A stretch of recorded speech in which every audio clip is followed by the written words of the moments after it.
talk some tech, and let's get ready for the Robotaxi unveil. Cory Johnson is here with us in studio. He's a chief market strategist at Epistrophe Capital Research, former colleague of mine. Yeah, good to see you, man. Back in the day. Great to see you, Cory. And here in Chicago. Yeah, happy to have you. Big week this week for tech. I mean, Robotaxi unveil. This feels like, I'm kind of excited because it feels like a really high stakes thing, even by like Elon and Tesla standards, because he's out super involved in the political realm. If he misses on this, people are going to be upset. Well, I think he's got his hands, his fingers in many pies, right? He's very busy with lots of other stuff outside of Twitter or X, whatever you want to call it. A lot of people have hated that too. Some of his longest standing supporters. That business, from what we understand, is really struggling both with users and certainly with advertisers.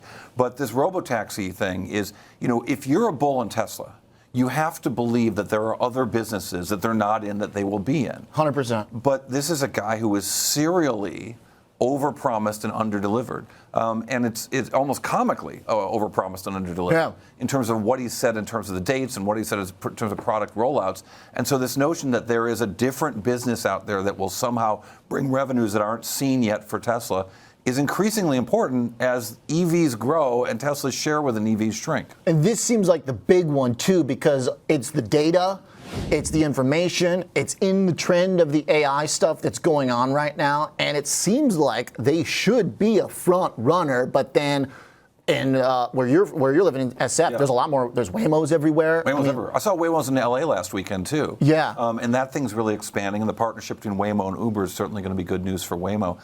This autonomous driving thing is a really interesting business because the technology behind it, there are different approaches. But they might not be good businesses, right? The technology of can radar and everything else that they're using with the car and the artificial intelligence in the car and off the car do enough to monitor to make driving safe, right? Well, that's great. That's not a good business. Mm-hmm. If it costs $250,000 for each car and the car is not going to be on the road for 10 years so it can have enough fares so it can charge enough money to break even, it might be a technological solution, but not actually an income statement solution. That's a great point. And that's where the question of scalability, and also, I guess technically they wouldn't be first to market because of Waymo, but that doesn't mean you have to be, second just because you're not first, right? Well, long term, you can catch up. And there are other companies out there that have different approaches to this. But fundamentally, the Teslas on the road right now cannot do the things that a Waymo car can do safely.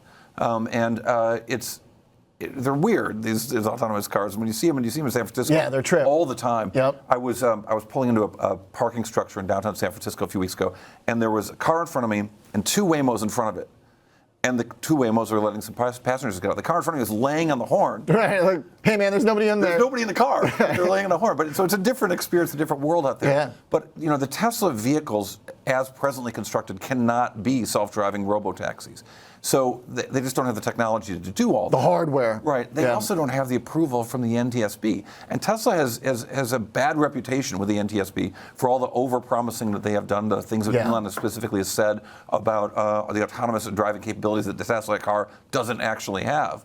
So as difficult as it's going to be to get any self-driving vehicle through the NTSB, I think Tesla is going to get some serious scrutiny, maybe more than anyone else out there. The difference between what they need to get to compete with Waymo and their own robotaxi fleet versus what the cars can do automatically right now in terms of the assisted driving. Right. Like on a 1 to 10, like where are they right now? Where do they need to be?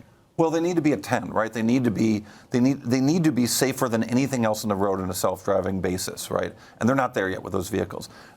There's also a whole different business model that goes along with doing this. There's this notion that everyone's got a Tesla in their driveway can then just walk away from their car, and it'll go off and make money. Not even close to the truth, right? It's not going to happen, right? Yeah. So it'll be a whole different kind of car, and they're not there yet. They can't do this through a software update in a Tesla that you have. Is that correct? We'll see what they have to say for us. Because that would be big, right? Like, because I don't know. Because it would be magic, but maybe software is magic. I don't know. I mean, the problem is with Tesla, even if they say it's possible, it might not be true. Yeah, and he's already put this off once, right in the middle of a period where, generously once.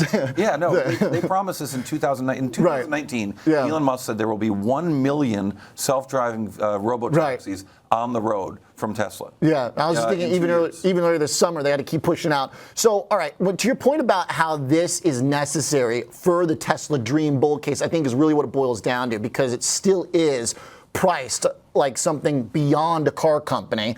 But in the last year and a half, it kind of has traded like a car company because they've had to, I mean, obviously the stock's been under a lot of pressure. Well, it's nowhere near the valuation of an actual car company. Correct. It's way off. And so you've got bulls out there like the Kathy Woods of the world who somehow imagine an insurance business on Tesla. And it's part of their model. They're like, hey, they're going to launch a business that they don't have, and it's going to be enormously profitable and really big. They're going to launch Robotaxis, which they don't have. It's going to be enormously profitable and big. They're going to launch a Model 2, which is maybe the most important thing, and it's going to capture a lot of market share and be a great vehicle.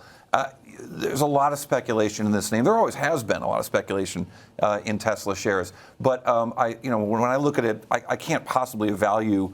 When I do my discounted cash flow statement, I can't possibly value businesses that don't exist and imagine how profitable they're going to be. But that is certainly the hope of the Tesla bulls. What do you think, like what are those inputs into the model that could get cleared up? Could it be like the areas in which they are able to operate, an actual model of a vehicle if they come out and say like, hey, this is what the new car is going to look like? I mean, do you think that there's something, is there potential that, rabbit out of the hat here? I'm not counting on revenues from a semi anytime soon, even though that's been promised for many years. I'm not counting on robots, although that's been promised for a few years. They're like Android robot. Right. I mean, the most important thing for this company, I think, really is going to be the Model 2. It's going to be a truly low-cost vehicle that they can sell around the world. And because now there is something of an infrastructure, right? Now there are charging stations. Now they've got manufacturing capabilities that they didn't used to have.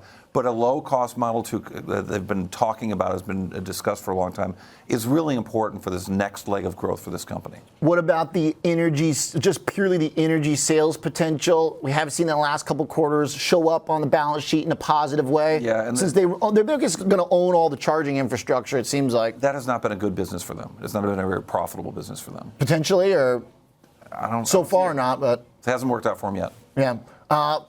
Before I let you go, what else in the world of tech is exciting to you? What's number 2 after Robos?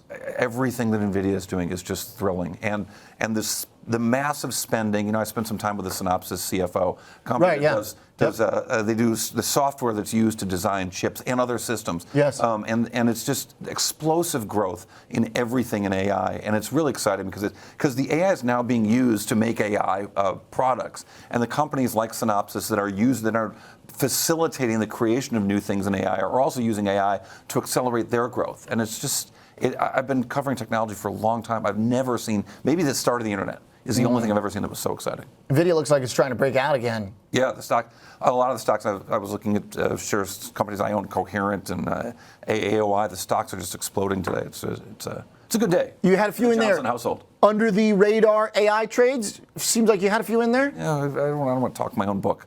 No, please do. Well, look, I think that there's a lot of things going on in the data center beyond the chips, right? Where you've got connectivity is getting really important. You've got storage. You've got private companies like Vast Data that are doing really incredible things. And Vast Data's got a $9 billion market cap in private markets right now, selling tons and tons of software. You've got companies like Fabrinet and Coherent and Applied Optical selling tons and tons of equipment with this fantastic leg of growth. Stuff that was invented for long-haul telecom is now being used to move data 3 feet in a room. Amazing, because there's so much going through it. At light speeds, because there's so much material and so much information that's got to be moved quickly. Yeah, very cool stuff. Good perspective. Thanks, Cory. Glad to be here. Great to catch up. Cory Johnson, Chief Market Strategist at Epistrophe Capital Research.